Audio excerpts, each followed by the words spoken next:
नमस्कार। हिंदू सिख की साझी विरासत बताने की ज़रूरत है क्या? हम सबको पता है, लेकिन जब अतीत को भूलकर वर्तमान में जीने लगते हैं तो भविष्य अंधेरा हो जाता है। कभी कभी याद कर लेना अपने अतीत को बहुत ज़रूरी होता है। औरंगजेब का समय था, कत्लेआम हो रहा था, वो बेटियां उठाई जा रही थी, तलवार के दम पे धर्म परिवर्तन हो रहा था, लोगों को मुसलमान बनाया जा रहा था। ऐसे में गुरु गोविंद सिंह जी ने 1699 में आनंदपुर साहिब में सिख समुदाय का आह्वान किया। गुरु गोविंद सिंह जी के लिए तख्त बना, पीछे तंबू लगा, चमकती तलवार दिखाकर गुरु ने कहा था, इस तलवार को सिर चाहिए, कौन देगा?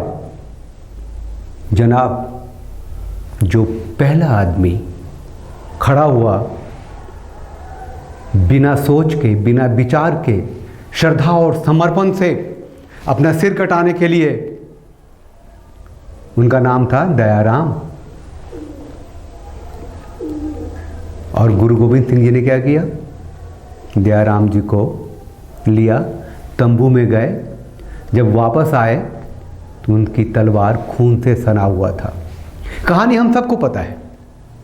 हम सिर्फ ये बताने के लिए आए हैं कि एक के बाद एक 5 लोग उस भीड़ में पूरी श्रद्धा से, समर्पण से अपना सिर देने को जो तैयार हुए, उनके नाम हैं दयाराम, धर्मदास, हिम्मत राय, मोहकम सिंह, साहिब चंद। ये सारे हिंदू थे जनाब,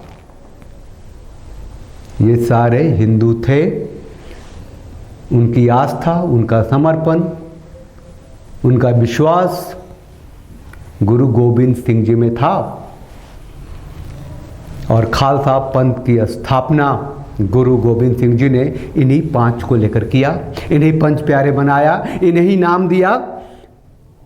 भाई दया सिंह, भाई धर्म सिंह, भाई हिम्मत सिंह, भाई मोहकम सिंह, भाई साहिब सिंह।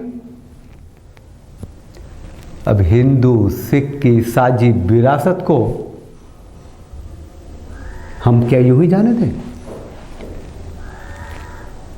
ये जो अभी किसान आंदोलन चल रहा है, उसमें एक क्रिकेटर के पिता ने कह दिया कि हिंदुओं की वो बेटियां तो टके टके में बिकती थी मुगलों के हाथों। और कुछ पगड़ीधारी लोगों ने खालिस्तान जिंदाबाद के नारे लगा दिए। मैं सिर्फ ये कहने आया हूँ कि हम किसी को भी जगह क्यों देते हैं?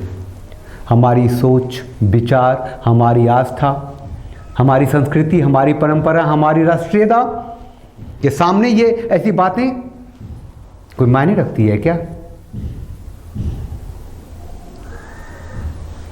जो कुछ मैंने अभी कहा, दिल की गहराइयों से आवाज़ निकले।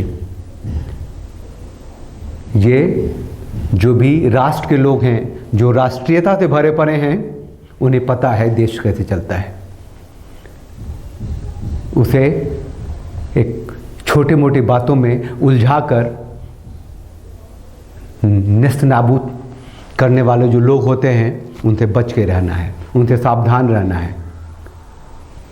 जो नेशनलिस्ट हैं, जो राष्ट्रवादी हैं, जो देश के सच्चे किसान हैं, मजदूर हैं, बिजनेसमैन हैं, देश को चलाने वाले हैं, जिनकी सोच सार्थक है, उन सबको सलाम। और ऐसे लोग हमारे चैनल को लाइक करें, सब्सक्राइब करें और बने रहें हमारे साथ, राष्ट्र के साथ, राष्ट्रीय एकता और अखंडता के साथ। जय हिंद।